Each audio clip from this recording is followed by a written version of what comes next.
meet Sasaki from the United States. All the four of us, and over 60 or 70 bloggers around the world, have been participating in the last 2 days for the first edition, organized in Bucharest, Romania. So I would like to ask you, what are the general impressions of the forum is just about to end? Maybe we can try to form some general opinion, starting with you, Matthias. For me, I find this really interesting, and when World Blogging Forum sounds a bit grandiose, I would maybe scale it down and say, it's East Web, kind of the Eastern European Web Conference, and it's absolutely great to meet bloggers from Armenia, from Azerbaijan, from all this area that we don't really know. They're tweeting in Armenia, they're tweeting in Azeri, and from Turkey, etc. So I think that was really great to meet them. World Blogging Forum, I don't know. The other idea is blogging is kind of last century. Maybe we should, go somehow. To define a blogger today. Yeah. Well, it's anyone who shares his thoughts on, any So they mean, for example, if someone is only tweeting. If somebody's only tweeting, he's a blogger. Okay. For me, he's a blogger. I don't know, I think the entry point into citizen media 5 years ago, it would have been a blog, no matter what. If you had something that you wanted to say to somebody, you would open up a blog and you would publish it. Now it's probably much more likely that you'd open up a Twitter account or a Facebook account. But yeah, whether you call that person a blogger or a new media activist, or pretty soon we're all going to be doing this, so you're just going to be a person. I don't think there's going to be a word for it. Well, what do you think? Well, I think it's a good opportunity for bloggers from different parts of the world to meet and to share their experiences and to make use of other people's experiences if they think that they can find anything applicable in their own countries. And this is my first time to meet bloggers from Eastern Europe and the former Soviet republics. I usually go to conferences where most of the bloggers are from the Middle East, but this is a different experience for me to get to know bloggers from other parts of the world. So, in general, are you hoping to see the second edition? Yeah, I think that would be nice. I'd like to see it be much more grassroots. So this forum over the past 2 days was sponsored by the Romanian government. Yeah, actually my impression is that it has been very grandiose. And the viewers won't be able to see this, but we're in a hall of the parliament of the largest... It will be a special shot. Okay, so we get to see it. In the beginning, yes. I mean, it's wild. We're at the heart of Romanian power in what has been a very powerful place. We're distracted a little bit. I mean, the location is grandiose. This is the second biggest building in the world after the Pentagon. What I found a bit sad is, you touched upon grassroots. I would have liked to see an audience more. Maybe we are all. We are live. Excuse me, but 5 minutes okay. This is it when you don't have a camera. You need a very large camera, and then people get intimidated and they won't want to come by. Going back to the topic, we are in a very amazing place, as you said, and the topics we have been discussing are also quite serious, and especially when it comes to human rights violation towards bloggers. I mean, can you share your thoughts about that, Wael? I mean, you have unfortunately some experience with that. Yeah. Well, Egypt is relatively one of the countries that is really oppressive when it comes to bloggers. Not as much as China, not as obvious as China. Maybe when things are obvious in some countries,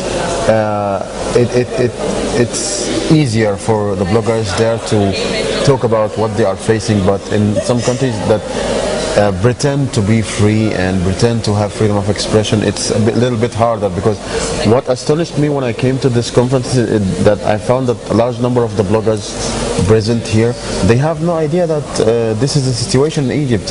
They have this idea about that Egypt is... Sorry, there was one person who said a nice sentence yesterday, that Egypt for many people, especially in Europe, is Sharm el-Sheikh. Yeah, Sharm el-Sheikh and the pyramids and tourism and sunny, and Mubarak is a good guy, he's a democratic president and all this kind of stuff, but they don't know the reality of what's going on. For me, that's been the greatest part of the conference, is spreading the awareness of that, because a lot of people were retweeting it in their own networks and blogging it's not about only it. Egypt, that lots of countries of the region are really suffering horrible conditions when it comes to freedom of expression. Like, for example, Saudi Arabia is one of the biggest allies of the United States and Europe in the region. But if you look at the conditions of women and children and bloggers and journalists, it's really horrible. But that's been the case for a long time, and what we're seeing with new media is that now that awareness is starting to spread in a little bit more. Yeah, exactly. There was a Saudi blogger who was in prison, and we've been able to campaign to free him, and he's free at the moment, but he's not allowed to travel abroad. So the same applies to countries like Syria, like Tunisia, nobody never hear anything bad about Tunisia, but it's the same. They have a dictator and he rigs the presidential elections. So that's what I was hoping for the second round of this forum, to have more bloggers from this region, from the Middle East. There is one from Egypt, which is me, and one from Turkey, and one from Israel. But I hope that there are more from other countries of the region that can tell you their own experiences, because we've got bloggers killed in Libya and in Syria. And we have the very fresh story there today. I mean that now. Prosecuted for 2 years and 2 years and a half. Yeah. But as you said, I mean, you're dealing with also not only rising voices, but with threatened voices. Yes. That's Sami Ben Garbia. He's the director of advocacy for Global Voices, and he launched that project. Yeah, but as far as I remember, there's, according to your stat, there's 185 bloggers who are either arrested, detained, or threatened in some way. You have a great Google Maps website there. Especially with showing the tipping points. They did a fantastic job. There's a timeline also, so you can see a timeline of when bloggers were arrested and when they were freed. How does it work, the system? Because I've seen that you can become a trucker, yes? Yes, that's right. I don't want to interrupt, but Sami Ben Garbia, for example, is a Tunisian blogger who had to flee the country. He's not living in Tunisia at the moment. He is blogging from Europe because of all the persecution that he had to face. And actually, I mean, you were saying that you wanted more bloggers from the Middle East to be here. There's going to be an Arab bloggers meetup in Beirut. Yeah, I'm going to be there. Yeah. We'll both be there. Yeah. Cool. So that's a great spot to get more of this information out there. Exactly, yeah. Okay, so David, can you tell a few words about the Rising Voices, your current project? Sure. Well, I guess to backtrack a little bit, Global Voices, actually next month we're going to celebrate the 5th anniversary of Global Voices, which is pretty exciting, because in internet years it feels like it's been 25 years.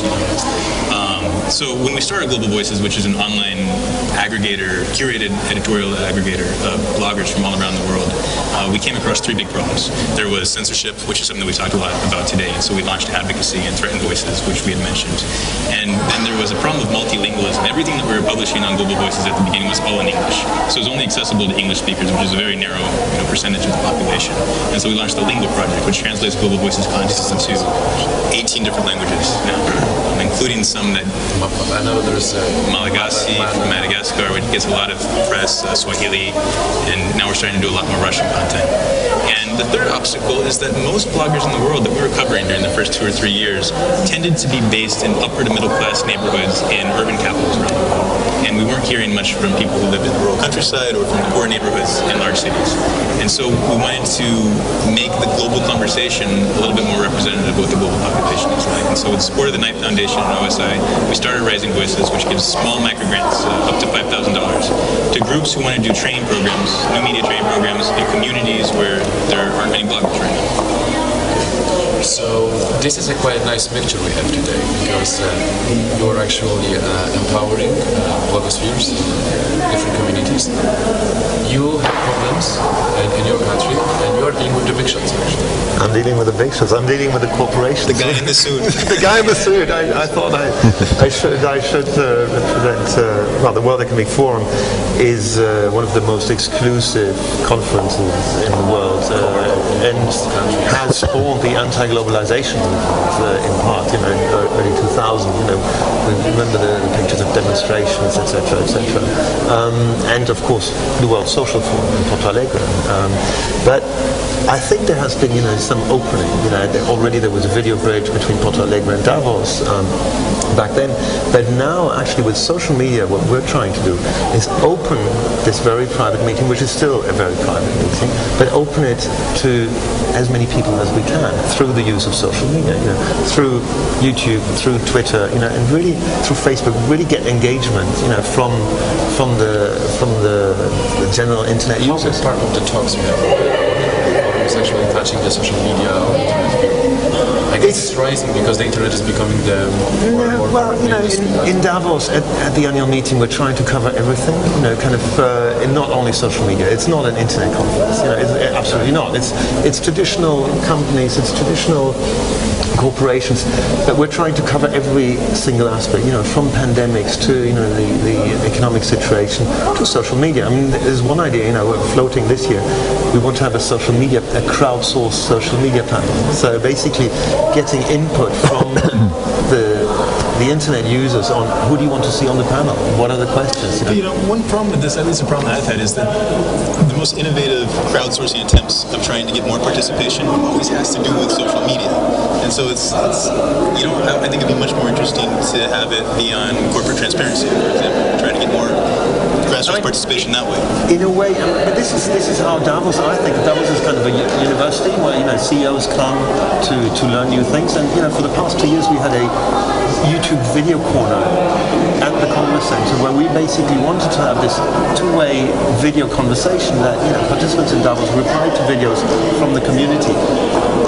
The direct conversation hasn't really happened, so it's rather everybody answering the same question, but it's a first attempt, trying to get, traditional CEOs or politicians into YouTube. I mean, look, we had the Turkish Prime Minister, he went into that corner to answer the question, and guess what, YouTube is still blocked in Turkey today, so, in Turkey, theoretically, they can't easily watch it, so it's kind of slowly bringing them into social media. The Twitter statistics are very clear. 2 years ago, 23 people tweeted from the World Economic Forum in Davos.